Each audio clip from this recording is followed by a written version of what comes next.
Iran যুদ্ধ নিয়ে বিভ্রান্ত করা হচ্ছে মার্কিন জনগণকে। মধ্যপ্রাচ্যের আরেকটি দীর্ঘমেয়াদী সংঘাতে জড়িয়ে ফেলা হয়েছে যুক্তরাষ্ট্রকে। বুধবার দেশটির কংগ্রেসের শুনানিতে এমন অভিযোগ তুলেছেন ডেমোক্র্যাট আইন প্রণেতারা। ইরান যুদ্ধের ব্যয়, কৌশল ও নতুন প্রস্তাবিত সামরিক বাজেট নিয়ে তীব্র প্রশ্নমানে জর্জরিত হন প্রতিরক্ষামন্ত্রী পিট হেগসেথ। যদিও সব অভিযোগ অস্বীকার করে উল্টো ডেমোক্র্যাটদেরই জাতীয় নিরাপত্তার শত্রু হিসেবে চিহ্নিত করেন তিনি। ইরানের স্কুলে বোমা হামলা চালিয়ে শিশুদের হত্যা করতে প্রত্যেক মার্কিনীকে কত খরচ করতে হয়েছে? বুধবার কংগ্রেসে এমন প্রশ্নের মুখে পড়েন মার্কিন প্রতিরক্ষা মন্ত্রী পিট হেগসেথ। ইরান যুদ্ধ শুরুর পর প্রথমবারের মতো আইনসভায় জবাবদিহির সম্মুখীন হলেন তিনি। হাউস আর্ম সার্ভিসেস কমিটির শুনানিতে হেগসেথকে তীব্র প্রশ্নবাণে জর্জরিত করেন ডেমোক্র্যাট আইন প্রণেতারা। যুদ্ধের কৌশল, ব্যয় আর ফলাফল নিয়ে চলে তুমুল বাকবিতণ্ডা।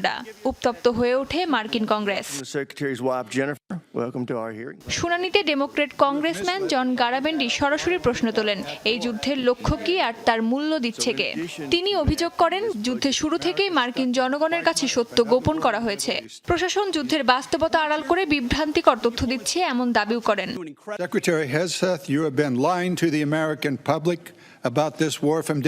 প্রথম দিন থেকেই আপনারা মার্কিন জনগণকে বিভ্রান্ত করেছেন। কেন আমরা যুদ্ধে জড়িয়েছি সে বিষয়ে স্পষ্ট কোনো ব্যাখ্যাই দেননি। গারামেন্ডির দাবি, এই যুদ্ধ এখন যুক্তরাষ্ট্রের জন্য এক বড় কৌশলগত ক্ষতিতে পরিণত হয়েছে। তবে সব অভিযোগ নাকচ করে প্রেসিডেন্ট ডোনাল্ড ট্রাম্পের হয়ে সাফাই গান প্রতিরক্ষা মন্ত্রী হেগসেথ। তার দাবি, এই যুদ্ধ যুক্তরাষ্ট্রের জাতীয় নিরাপত্তার জন্য জরুরি। ডেমোক্র্যাটদের দুর্বল অবস্থান শত্রুপক্ষকে শক্তি যোগাচ্ছে বলেও দাবি করেন। প্রেসিডেন্ট ট্রাম্পের প্রতি ঘৃণা আপনাকে অন্ধ করে রেখেছে। আমরা জাতীয় নিরাপত্তার জন্য প্রয়োজনীয় পদক্ষেপ নিয়েছি। আগের সরকারের তুলনায় এই প্রশাসন মুদ্রাস্ফীতি ভালোভাবে সামলাচ্ছে।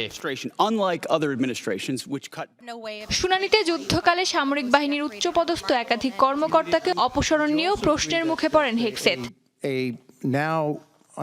মূলত ট্রাম্প প্রশাসনের 2027 সালে সামরিক বাজেট প্রস্তাব নিয়ে আলোচনার জন্য এই শুনানি।